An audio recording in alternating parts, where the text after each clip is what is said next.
Formula Racing DP here, and it's the next in line of the wheel settings for the car classes. So this time it's for the GT class, but just like on the other videos, do make sure that in options and in controls you calibrate your wheel and your force feedback, and set your tyre force to 100 and also your force feedback to 100. Once you've applied these settings, I'm going to show you if it still feels too heavy, reduce tyre force.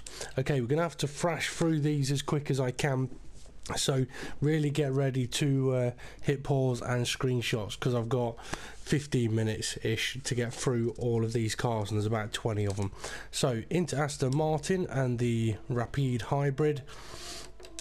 Now I'm going into edit setups. I've already put all the setups on, so take your screenshots. Now these settings are taken from Jack Spade's blog type thing. I'm not very technical when it comes to internet speak. Yeah, his blog type thing that he's been doing, and this is the 66% lateral settings that I've applied to the cars here. So like I said, I'm going to go through these fairly quick, so you are going to have to be on the ball in getting the settings right. Sorry, getting the timing right to get your pictures done. I will try and give a few seconds on each screen so you can at least have a bit of time to hit pause. Now these settings I have found in all of the cars I've applied them to so far, it has helped massively, giving a better feel on the wheel and more drivability of the cars. Now most of the settings you may find are very similar within each car class, but then you do get the odd exception. And also, I've been looking through the actual full list of car settings, and some of them are very different, but then it's because the cars are very different. Okay, so that's the Aston Martins. Oh, excuse me. So now the Audi R8. I do apologise about that. Obviously me and talking very fast doesn't go well together. So yeah, most of the settings are very similar apart from the odd exception. Now do make sure that you do the base wheel settings as well as these settings I'm showing you. Just doing the one will not necessarily benefit you, and doing these settings is no guarantee that you're going to go faster straight away. You are still going to have to work on actual car setup to get the most out of the car, but this will help you feel more of what the car is actually doing. I definitely found the benefit from it. That's a mental looking BMW, that is. They made cars right in the early 80s. Okay, so on to the next BMW, and if I happen to miss any of these out, feel free to comment telling me, and I can do a separate clip just for it. So on to the M3 GT. I do like the look of these particular BMWs. I'm not a big fan of BMW's road cars in general, but when they're made into race cars, they have a whole different appeal to them, I find. Apologies for the message going off in the background. No, it wasn't Tinder. If it was, you'd recognise the beep for that one. Okay, so on to the next BM, the M3 GT4. Now you will need to go into create new setup, or even you could edit your setup to apply these. If you haven't done any setups yet, then you will have to create new. I would advise saving this setup to all of the circuits, and then go to each individual track and work on your own car setup for that track. Okay, BMW Z4 GT3. I do find this to be a very sexy car. I mean, these aren't too bad looking in real life, but as a race car they do look rather good. Drive quite nice as well. Okay, so there's the settings for the Z4 GT3. So on to the next car. I mean, I do apologise if I am going a little bit too quick for you, but there is a lot of cars and I am limited on recording time because I'm doing this direct on the PS4, which means that I am limited to 15 minutes recording time. And I'd rather have a bit to spare at the end rather than get cut off. Now, I have had people ask me previously whether these settings will work on Xbox or PC. As far as I am aware, yes, they will. I do know some people have struggled with the PC's force feedback. Now, you may find that applying these particular settings does help. If you apply them and it doesn't help, then I would suggest finding the full documentation with the 4 different options of the Jack Spade settings, because this particular setting may not work for you, but one of the other 3 might.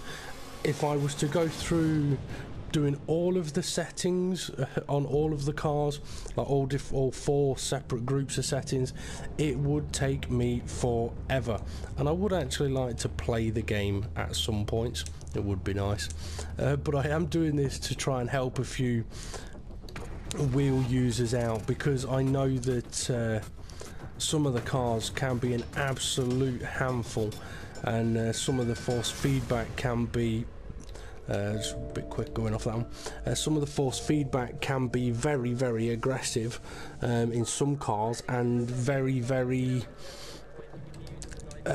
what's the word? Uneventful in others.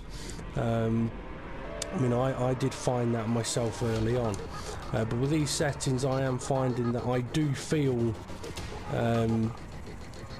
a lot more through the wheel. I mean, a good example of that was I was driving at the Nordschleife yesterday, and a car with these settings on, as I was going down the long straight, I could feel every single little bump and bit of marble, that not marble but marbles, that I was running over down the straight. You know, the big massive long one. Now, in all of the cars I'd driven on this game down that particular straight, I'd not felt a single thing until I put these settings on, and then I was feeling things. And when you're using a wheel, it gives you the opportunity to feel more of what's happening on the wheel, so that you can react to it more, you can react to it quicker. And these particular settings, from what I can gather, do give a very good feel of what is happening with the rear of the car. Okay, so we have been thrashing through these fairly quick. We're into the Ginettas now. The last of the Ginettas. The Ginetta G55, GT3 and GT4 are both fantastic little cars. They're not the fastest, but they are brilliant to drive. Okay, so here's the settings for the G55 GT4.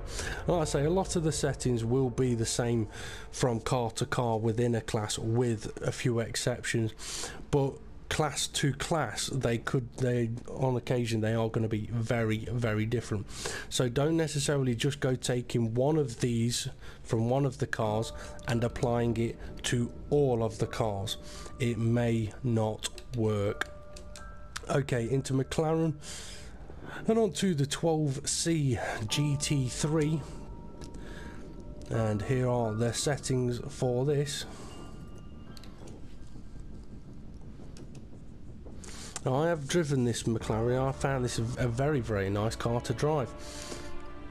Compared to the McLaren P1 road car, which I didn't really think much of, but I hadn't applied these settings to it at that time, so I will have to have another drive of that particular car with these settings on to see the difference. I mean, okay, visually, for anybody watching this, I'm not going and testing the cars to show you the difference, but I have done. I was doing a live feed when I actually first started doing this. I decided I was going to put all the setups on the cars, but after an hour and putting them on all of the road cars, I realised it was going to take a hell of a long time. So for a viewer, it's quicker if I just do this. But when I was doing that live feed, before I finished off doing the road cars, I gave my viewers the opportunity to pick one of the cars to do a before and after test. And they picked one of the RUFs, which they all said handles like a bag of crap basically, and a few of them struggle with it. So I took it to track, having done nothing with it, and it was a little bit tricky. I mean, it wasn't really sliding out or anything like that, but the front end didn't feel too good. There was a lot of twitchy moments, and the brakes weren't very nice either. I then applied these settings on, and I gained about a second in lap time. And then I did a little bit of work on setup and gained even more. So the differences that these settings could make quite a difference.